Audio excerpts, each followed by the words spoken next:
Emma, capítulo 18. O Sr. Frank Churchill não veio. Quando aproximou-se a data em que ele deveria vir, os temores da Sra. Weston justificaram-se com a chegada de uma carta com um pedido de desculpa. No momento, ele não poderia viajar, para sua imensa mortificação e tristeza, mas tinha a esperança de ir a Randalls em um dia não muito distante. A Sra. Weston ficou muito desapontada. Na verdade, mais desapontada do que o marido, apesar de suas expectativas terem sido muito mais realistas que as do Sr. Weston, pois um temperamento otimista, embora sempre espere mais coisas boas do que de fato chegam a acontecer, não costuma pagar por suas esperanças com uma depressão proporcional. Ao contrário, logo passa por cima da decepção presente e recomeça a ter esperanças para o futuro. O Sr. Weston ficou surpreso e triste por meia hora, mas depois começou a considerar que seria mesmo bem melhor se Frank viesse dali a 2 ou 3 meses. Era uma época mais bonita do ano, de tempo melhor, e, sem nenhuma dúvida, ele poderia prolongar mais sua estada do que se viesse antes. Tais pensamentos não tardaram a devolver-lhe o ânimo, enquanto a Sra. Weston, com seu temperamento menos otimista, nada previa a não ser a repetição de adiamentos e desculpas. E por causa de toda sua preocupação com o sofrimento futuro do marido, ela sofria ainda mais. A essa altura, Emma não se encontrava com disposição para se importar se o Sr. Frank Churchill viria ou não ser pela decepção que sofreriam seus amigos em Randalls. A ideia de conhecê-lo não entusiasmava no momento. Mais do que tudo, queria ficar sossegada e longe de qualquer tentação. Porém, assim mesmo, era aconselhável que tentasse ao máximo agir de seu modo habitual. Por isso, tomou cuidado para expressar o máximo de interesse pelo que acontecia e compartilhar a tristeza do Sr. e da Sra. Weston, como era natural devido à amizade que os unia. Emma foi a primeira a contar a novidade ao Sr. Knightley e reprovou com ênfase, talvez até um pouco mais do que necessário, pois representava um papel, a conduta dos Churchill ao reter o jovem cavalheiro longe do pai. Em seguida, passou a falar sobre a vantagem que seria a inclusão do jovem cavalheiro à sociedade de Surrey, valorizando-a mais do que de fato valorizava. Falou do prazer de ver gente nova, da festa de gala que Highbury faria no dia em que Frank Churchill fosse lá, e terminou com outras considerações sobre os Churchill, vendo-se mais uma vez envolvido em uma discórdia com o Sr. Knightley. E, para seu grande divertimento, percebeu que assumia o lado contrário da sua verdadeira opinião e que servia-se dos argumentos que antes a Sra. Weston usara na discussão com ela. De fato, os Churchill estão em falta, disse o Sr. Knightley friamente, mas atrevo-me a dizer que ele poderia vir se de fato quisesse. Não entendo por que o senhor diz isso. Ele quer muito vir, mas o tio e a tia o impedem. Não posso acreditar que ele não poderia vir mesmo caso se empenhasse. É muito difícil para mim acreditar nisso sem uma prova. Como o senhor é esquisito! O que fez o Sr. Frank Churchill para que o julgue uma criatura tão desnaturada? Não estou julgando uma criatura desnaturada ao suspeitar de que ele deve ter aprendido a se julgar superior a determinados parentes e a não se importar com nada além de seu próprio prazer, tendo vivido tanto tempo com pessoas que lhe deram esse tipo de exemplo. É mais do que natural que um jovem, quando criado por pessoas orgulhosas, convencidas e egoístas, se torne orgulhoso, convencido e egoísta. Se Frank Churchill quisesse realmente ver o pai, teria vindo entre setembro e janeiro. Um homem com a idade dele, quantos anos ele tem? 23 ou 24? Não pode ter meios de fazer no mínimo isso, é impossível. Isso é fácil de dizer e fácil de sentir para o Senhor, que sempre foi dono de si mesmo. O Senhor é o pior juiz do mundo, Sr. Knightley, quando se trata das dificuldades da dependência. O Senhor não sabe como é ter de lidar com temperamentos difíceis. Não é concebível que um homem de 24 anos não tenha liberdade de pensamento e de movimento até esse ponto. Dinheiro não lhe falta, tempo também não. Ao contrário, sabemos que ele tem grande quantidade de ambos e que o demonstra com agradáveis andanças por todos os cantos do país. Sempre se ouve dizer que ele se encontra em um ou outro balneário. Há pouco tempo estava em Weymouth, o que prova que pode deixar os Churchill. Às vezes ele pode.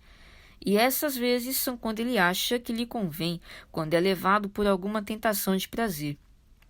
É muito injusto julgar a conduta de alguém sem um íntimo conhecimento da situação. Ninguém que não tenha vivido no interior de uma família pode saber quais são as dificuldades que o indivíduo dela apresenta. Teríamos que ter estado em Scombe e conhecer o temperamento da Sra. Churchill antes de querer decidir o que o sobrinho dela pode ou não fazer. É possível que ele seja capaz de fazer determinadas coisas e outras não. Existe algo, Emma, que o homem tem sempre de poder fazer se quiser, o seu dever, e deve fazê-lo não com artifícios e sutilezas, mas sim com vigor e determinação. O dever de Frank Churchill é dar atenção ao pai. Ele demonstra saber disso por suas promessas e cartas, e se quisesse já o teria feito. O homem direito deveria dizer à Sra. Churchill de forma clara e decidida: a senhora sempre me encontrou pronto para qualquer sacrifício em vista de sua conveniência, mas tenho que ver meu pai imediatamente. Sei que ele ficaria magoado se eu lhe faltasse com meu respeito nesta ocasião. Assim, deverei partir amanhã. Se ele houvesse dito isso à tia na primeira vez, com a decisão de quem se tornou homem, não haveria oposição à sua vinda. Não, contestou Emma rindo. Mas talvez houvesse oposição à sua volta. Isso não é linguagem para um jovem cavalheiro completamente dependente usar. Ninguém, a não ser o senhor, poderia imaginar uma coisa dessas, e o faz porque não tem a menor ideia de como é preciso agir em uma situação tão diferente da sua. Imagine o Sr. Frank Churchill fazer semelhante discurso à tia e ao tio que o criaram, e que vão prover seu futuro, e deveria fazê-lo parado no meio da sala, suponho, falando o mais alto que pudesse. Como o senhor pode pensar em uma conduta tão impraticável? Pode ter certeza, Emma, um homem sensível não teria a menor dificuldade em fazê-lo. Bastaria que se sentisse no seu direito e a declaração seria feita, é claro, de maneira apropriada, como um homem com bom senso a faria e seria extremamente benéfico. Tornaria-o muito mais digno diante dos olhos daqueles de quem ele depende do que esses artifícios e sutilezas que usa. Ele obteria desta forma o respeito deles, não apenas a afeição. Os tios saberiam que podem confiar nele, que o sobrinho, respeitando o pai, demonstra que respeitará eles, pois eles sabem, assim como ele próprio sabe, assim como todo mundo sabe, que ele deve visitar o pai. E ainda que exerçam o seu poder para impedi-lo, no fundo não pensam bem dele por se submeter a este capricho. Todos são capazes de reconhecer e respeitar uma conduta correta. Se esse jovem preferisse agir da maneira certa, seguindo bons princípios, de modo consistente e determinado, as mentes pequeninas de seus tios iriam curvar-se a dele. Duvido muito disso. O senhor gosta muito de curvar mentes pequenas, mas quando as mentes pequenas pertencem a pessoas ricas e poderosas, creio que elas não têm uma propensão para inchar até se tornarem tão difíceis de curvar quanto as grandes mentes. Posso compreender que se o senhor, do jeito que é, Sr. Knightley, estivesse na situação do Sr. Frank Churchill, seria capaz de dizer e fazer o que acaba de recomendar para ele, e conseguiria um bom resultado. Talvez os Churchill não tivessem nem sequer uma palavra para dizer em resposta, mas se assim fosse, o senhor não teria de romper antigos hábitos de obediência.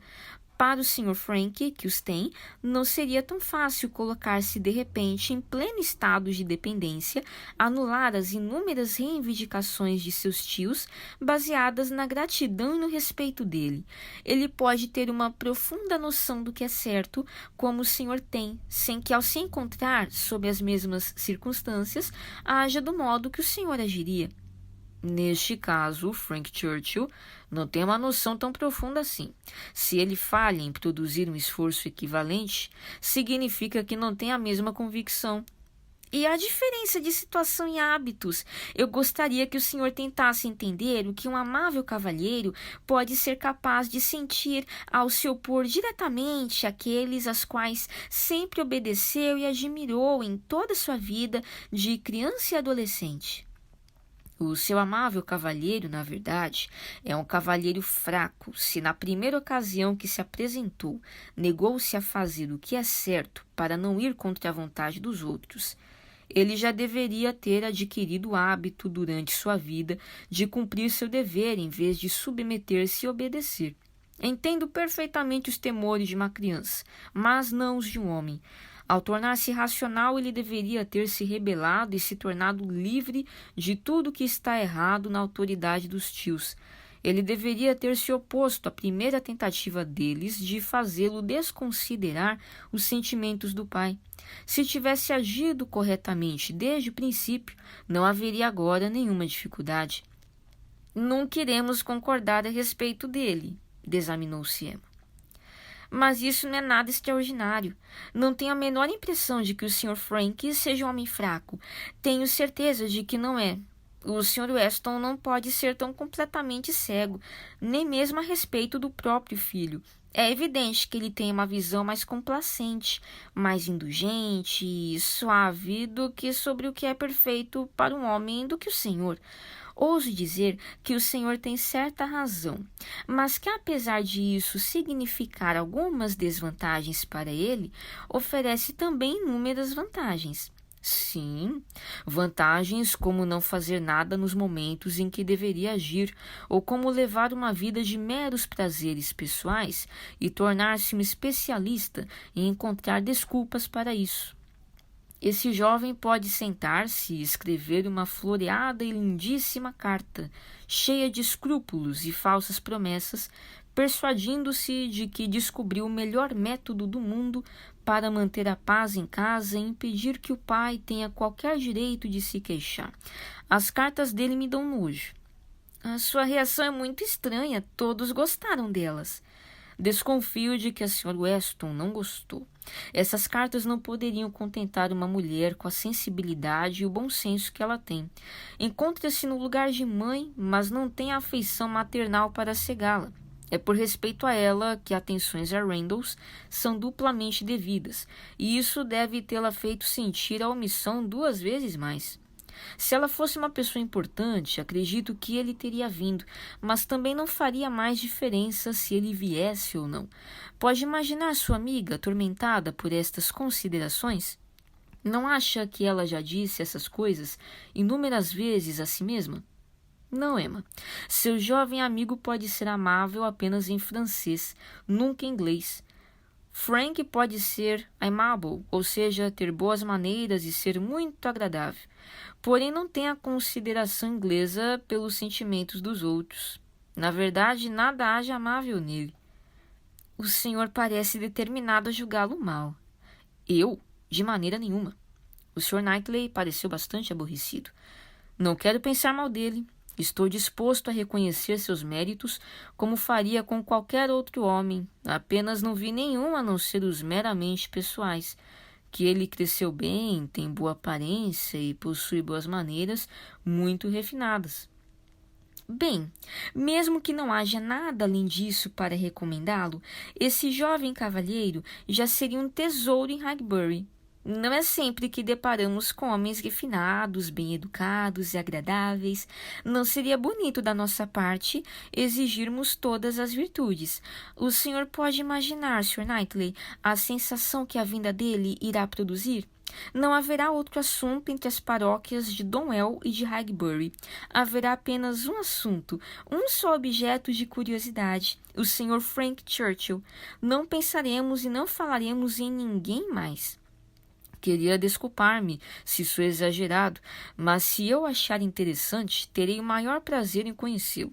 No entanto, se ele for apenas um janota pretensioso, não lhe dedicarei muito do meu tempo ou do meu pensamento. Tenho a impressão de que ele é capaz de conversar sobre os gostos de todos, que tem o poder, assim como o desejo, de ser agradável com todo mundo. Com o senhor, ele irá conversar sobre fazendas, comigo sobre pintura ou música, e assim por diante com qualquer pessoa. Deve possuir informações sobre todos os assuntos, estando apto a acompanhar ou até mesmo definir o rumo de uma conversa, capaz de seguir as normas de etiqueta apropriadas e de dizer coisas extremamente interessantes sobre qualquer tema. Esta é a minha impressão dele. E a minha, replicou o Sr. Knightley com veemência, é que, se ele realmente for assim, será uma pessoa insuportável. O quê? Aos 23 anos, ser o rei do seu grupo, o grande homem, o político prático, que é capaz de aprender num relance o caráter de cada pessoa e usar seus talentos para demonstrar a própria superioridade, que distribuirá suas lisonjas por todos os lados, fazendo com que os demais pareçam tolos comparados a ele. Minha querida Emma, seu bom senso não suportaria alguém assim. Não quero mais falar nele, exclamou Emma. O senhor distorce tudo. Nós dois estamos com preconceitos. O senhor contra, eu a favor. E não vamos resolver este impasse a não ser quando ele estiver aqui. Preconceito? Eu não sou preconceituoso. Mas eu sou. Muito, e não sinto a menor vergonha disso. O meu amor pelo senhor e a Sra. Weston faz com que tome partido em favor dele. Não tenho o mínimo interesse por Frank Churchill. O Sr. Knightley disse isso com tal desprezo que Emma decidiu imediatamente falar de outra coisa, embora não compreendesse por que ele se zangara tanto. Desprezar dessa maneira um jovem cavalheiro, apenas porque ele parecia pensar de maneira diferente da dele, era algo que não combinava com a mentalidade liberal que o Sr. Knightley sempre demonstrara.